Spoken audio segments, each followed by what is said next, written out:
O ex-presidente Jair Bolsonaro planejou, atuou e teve o domínio de forma direta dos atos executórios realizados pela organização criminosa na tentativa de golpe de Estado em dezembro de 2022. Foi o que concluiu o relatório da Polícia Federal, que levou ao indiciamento do ex-presidente Jair Bolsonaro, do PL, e mais 36 pessoas. Agora vamos direto para Brasília conversar com o nosso colunista Guilherme Maziero. Bem-vindo, Maza! Qual que é a sua avaliação desse material da Polícia Federal?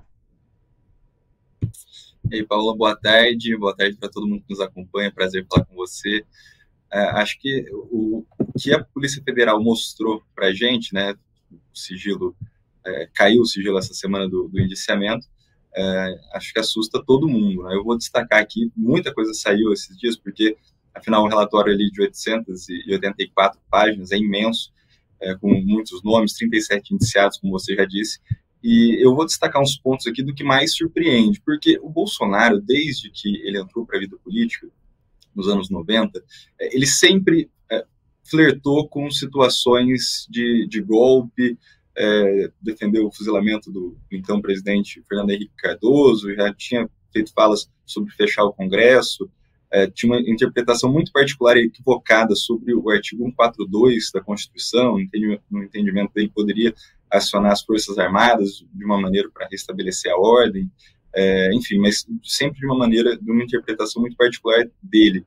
E isso tudo já era sabido. O que a Polícia Federal nos revela são situações que a gente não sabia e estavam acontecendo ali depois, que aconteceram, né, situações que aconteceram depois do resultado das eleições. E tem pontos importantes. Por exemplo, uma carta que foi feita, né, ali nesse período de transição de governo, era carta ao comandante do Exército de Oficiais Superiores da Ativa do Exército Brasileiro. Carta ao comandante do Exército de Oficiais Superiores da Ativa do Exército Brasileiro. Segundo a Polícia Federal, essa carta era uma estratégia que foi usada para pressionar militares, né, do comando do Exército a aderir a essa tentativa de golpe.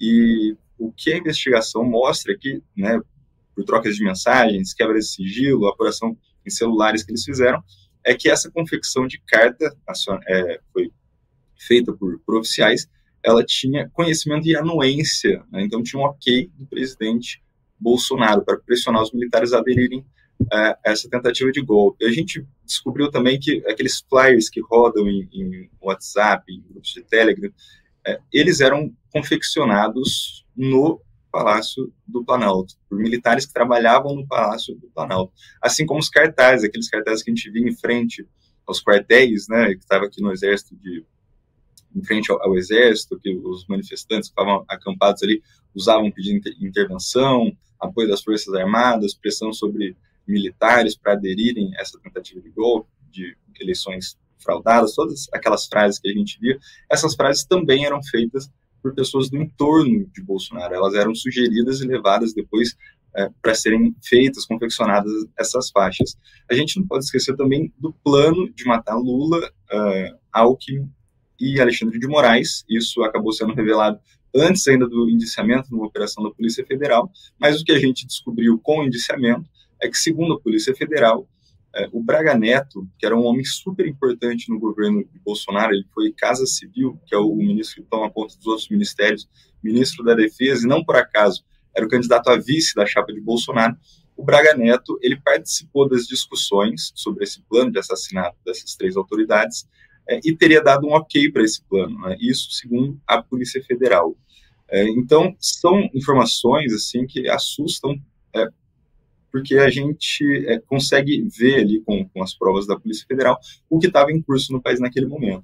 Um outro ponto que eu destaco aqui, além das reuniões que a polícia faz o relato, aí, se baseando também nos depoimentos que foram colhidos, o Bolsonaro buscava meios, né, aparentemente legais para justificar uma virada de mesa, tem ali um documento, esse é muito curioso, que é intitulado de Operação 142. É um documento feito à mão, foi encontrado junto de pastas de um braço direito do Braga Neto na sede do PL, Partido de Bolsonaro.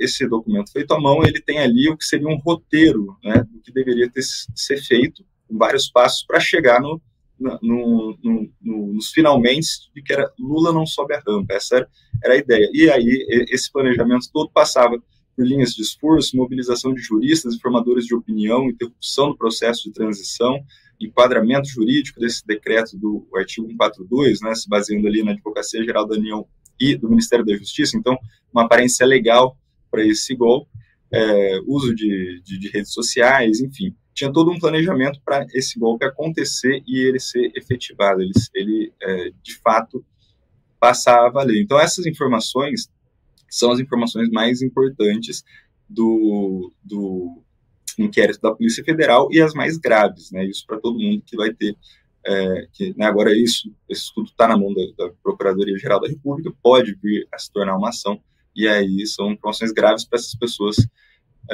depois se defenderem, né? Mas desde já, pelo menos, começarem a dar explicação sobre essas provas que a Polícia Federal trouxe. Ô Maza, e como que o Bolsonaro tem se defendido depois desse indiciamento? Existem argumentos ainda? É importante a gente falar disso, porque o Bolsonaro, a gente já falou aqui, desde o início da carreira política dele, ele sempre fez falas e flertes com essas tentativas de rompimento, né? Durante o governo dele, quando a situação ficava um pouco mais feia, ele falava de jogar dentro das 4 linhas da Constituição, né? Ele inventou essa figura de linguagem para falar que ele não faria nada ilegal, né? E o Braga Neto, assim como o Bolsonaro, ambos dizem que não tem relação com esses crimes, não participaram disso, são perseguidos, isso seria uma narrativa da Polícia Federal, isso é o que eles dizem. Mas aí é interessante a gente perceber que o Bolsonaro começou a se falar disso, né, voltar a se justificar sobre isso, conforme essas notícias foram vindo à tona, a investigação da Polícia Federal. E essa semana o Bolsonaro disse que o estado de sítio chegou a ser discutido, mas não foi levado adiante, né? O estado de sítio, assim como o estado de defesa, são situações que existem ali na Constituição, que podem ser tomadas pelo presidente, passam pelo Congresso, tem uma discussão em situações, por exemplo, de um ataque estrangeiro, de uma desordem assim que o país saiu de controle, uma situação totalmente excepcional, de que você acha esse meio legal para tentar reestabelecer a ordem. Então, assim, a pergunta que fica é, o que tinha de grave ali depois da eleição, que o Bolsonaro saiu derrotado e o Lula saiu vitorioso, que justificasse isso? Nada, não tinha nada que justificasse esse tipo de medida. Então, quando o Bolsonaro dá esse tipo de esclarecimento, eu tenho a impressão de que talvez ele mais se complique do que ele consiga se defender, porque ele não faz falas objetivas, né, e rebatendo pontos que a investigação traz com provas, documentos, testemunhos, para ele se desincriminar, né? Então, ele usa isso, fala, isso chegou a ser discutido, mas não foi adiante. Então, isso, né, que a Polícia Federal vem considerando, que são essas tentativas, né? A polícia considera ele tentativa de golpe o crime, né? Porque se a pessoa, qualquer pessoa que consiga, né, planejar e dar um golpe, depois do golpe não tem justiça, né? O ordenamento jurídico não funciona. Então, a tentativa é enquadrada como crime. E o Bolsonaro vem falando isso, foram pensadas medidas. Assim, não parece razoável medidas dessa magnitude, medidas legais dessa magnitude, uma situação de normalidade democrática, eleitoral no país, né? As 4 linhas, a gente pode, né, traçar um paralelo, que essas medidas do Bolsonaro não cabem nessas 4 linhas da Constituição, cabem ali nas linhas do Código Penal, é isso que a gente pode entender. Mas ainda, né, não tem nenhum processo correndo, né, ele não foi denunciado, por isso não tem uma ação penal, mas por enquanto ele e Braga Neto são 2 pessoas importantes desse indiciamento todo, dizem que estão sendo perseguidos, enfim, não cometeram crime algum, são inocentes dessas acusações, Paula.